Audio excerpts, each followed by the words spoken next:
Welcome back to the deep dive. You know, if you've ever found yourself kind of replaying a conversation in your head over and over. Oh, yeah. Or trying to figure out what someone really meant by that email. Exactly. Yeah. Or just freezing up because you're worried about what someone might think.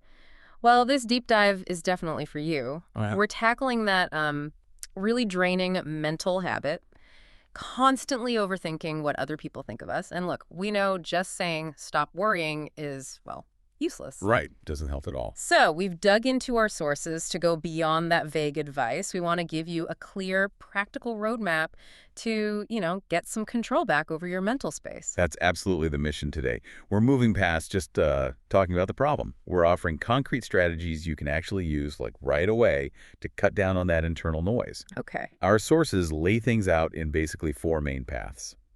First, boosting your awareness of the thoughts, then actively challenging them, then taking action, and finally, getting perspective and support. The goal really is clarity, cognitive clarity. Okay, let's dive right in then, starting with that foundation. Because you can't really stop a thought loop if you don't even notice when it starts, right? Precisely. You need to become almost an observer of your own mind. So the first big step is building that awareness, often called mindfulness. Exactly. But, we're not necessarily talking about sitting on a cushion for an hour trying to blank out your mind. The sources emphasize practicing mindfulness and meditation specifically to focus on the present. Okay. And the key part is observing those thoughts without judging them. Right, that distinction without judgment, that feels important. It's like watching cars go by. You see them, but you don't have to jump in every single one. That's a great analogy. You acknowledge the thought, but you don't automatically fuse with it or let it dictate your feelings. Uh-huh. And while you're doing that, you also need to become a bit of a detective about your own patterns. Yeah. You need to consciously identify your triggers. Okay, so when does the overthinking kick in? Yeah. Is it after you scroll through social media? Or maybe after talking to a certain person? Pinpointing when it starts Yeah. helps you kind of head it off at the pass. Got it. And the sources mention a specific tool here, right? Something about labeling. Yes. It's simple but really powerful, called labeling thoughts. So when a worry pops into your head, instead of getting swept away by it, You just label it. you just mentally tag it, like thinking or worrying or maybe judging. You're not engaging with the content, just noting the process. Ah, okay. And what's happening there psychologically is quite interesting. It's called cognitive diffusion, the moment you label it. You create distance. Exactly. You shift from I am stupid to I'm having the thought that I'm stupid. Yeah. It separates you, the observer, from the thought itself, which is just, a mental event. I like that. It takes the sting out of it somehow. Turns it from this huge emotional thing into just data. Precisely. It stops being the whole narrative and Yeah. becomes just one signal. Okay, so once you get better at observing, what's next? We move from watching to doing something. Yeah, exactly. We move from that more passive observation to active mental self-defense. Interrogation, basically. Interrogating the thoughts. Okay. So a first step is just noticing it as it's happening, right? Not hours later. Catching the thoughts. Yes, that immediate awareness is key. Yeah. Then, once you've caught that thought loop starting up, the interrogation begins. Okay. And the main technique here is to challenge the negative thoughts. Mm. Ask yourself one really critical question the sources highlight. Is this thought a fact or a fear? Fact or fear? That sounds simple, but I imagine it's tricky. How do you stop yourself from just saying, well, it feels true, so it must be a fact? That's the crux of it, isn't it? Yeah. And the sources push us towards looking for evidence, hard evidence. Like actual proof. Yeah. If a thought is, my boss thinks I'm incompetent, ask, what's the verifiable data? Did they say that? Did they write it? Is there objective proof?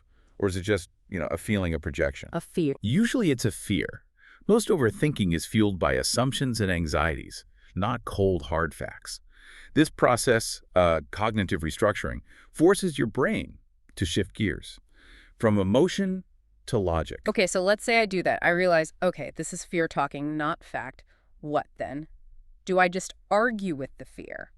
Well, arguing can sometimes just keep you stuck in your head, right? Yeah. Keep the loop going.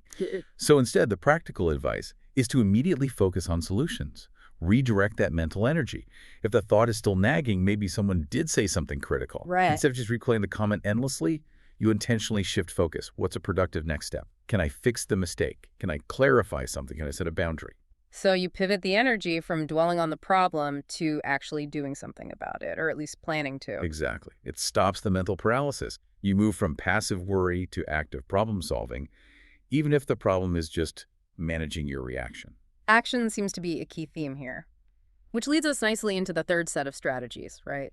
Things that interrupt the loop more directly. Yes, structured ways to break the cycle, Hmm. often using physical or logistical tactics. Okay, the sources mention a couple. One feels pretty intuitive, engaging in healthy distraction. Right. But it's not just, mindlessly scrolling or zoning out. No, it has to be something engaging, right? Something that actually pulls your focus away. Exactly. Like intense exercise or getting absorbed in a hobby, Yeah. maybe calling a friend to talk about something totally unrelated, something that demands your attention. Makes sense, but then there's this other one that sounds, well, a bit weird. Scheduling worry time. Ah, yes.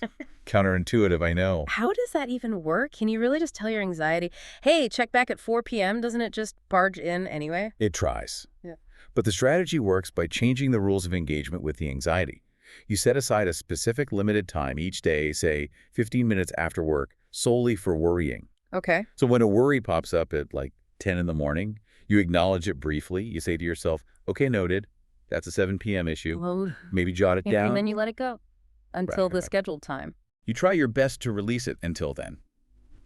The key is that by containing it, by giving it a specific, limited slot, you take away its power to hijack your entire day.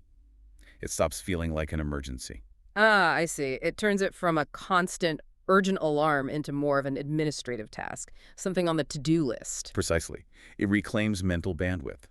And sticking with that action theme, there's the ultimate interruption. Mm. Just taking action. Right. Don't just sit there analyzing forever. Exactly. Don't wait until your mind feels perfectly calm or you've processed every angle. Take one small, productive step forward now.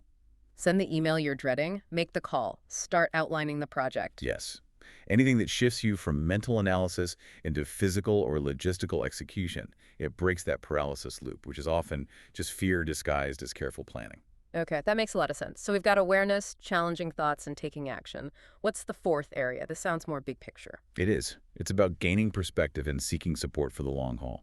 How do we lessen the impact of others' opinions overall? Right. So we're less likely to get caught in the loop in the first place. Exactly. And one powerful technique for this is the zoom out exercise. Zoom out. Yeah, you literally ask yourself, this thing I'm agonizing over right now, will it actually matter in a week? Mm. What about in a month, a year, Mm-hmm. 5 years? Usually. Probably not. Right. This taps into something called temporal discounting. Basically, the further away something is in time, the less emotional weight we give it. Realizing that 99% of today's worries will be irrelevant next month automatically dials down the intensity right now. It's like an instant perspective shift, devaluing the worry in real time. Exactly. And maybe the most powerful defense, long term, is to intentionally focus on your own goals and values. Shifting the focus inward. Yes. Instead of letting your attention constantly drift to what do they think, you deliberately redirect it. What's important to you? What are you working towards? What principles guide your actions? So when you're really clear on your own stuff, your mission, your values, the external noise matters less. It tends to, yeah. Because your mental energy, your focus, it's finite, isn't it? If you've already invested in what truly matters to you, there's less left over to spend worrying about judgments that might not even be real. That makes sense. But, trying to do all this alone, it sounds hard, especially if you're really stuck in that loop. It is hard, which is why the final point is so crucial. Seeking external support. Talking to someone. Yes. And this isn't weakness, it's strategy. Sharing what's going on in your head with a trusted friend, a family member, or ideally, a therapist. It's invaluable. Why is it so helpful? Because they offer an objective perspective. They're outside the echo chamber of your own thoughts. They can offer a reality check, question your assumptions, and just validate that, yeah, this is tough, but you're not seeing it clearly right now. It breaks the internal cycle. Okay, this has been super practical. So just to recap the big pillars. First, build awareness, mindfulness, labeling thoughts. Second, actively interrogate asking fact or fear, focusing on solutions. Right.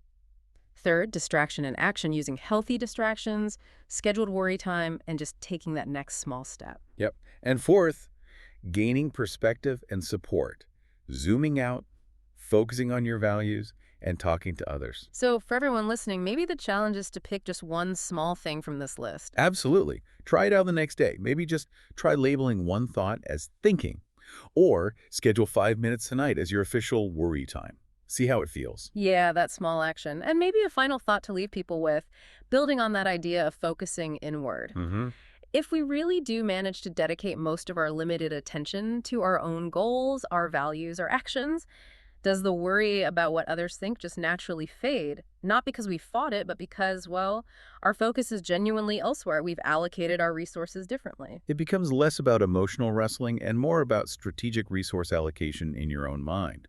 Definitely something worth mulling over. Hmm. Until our next deep dive.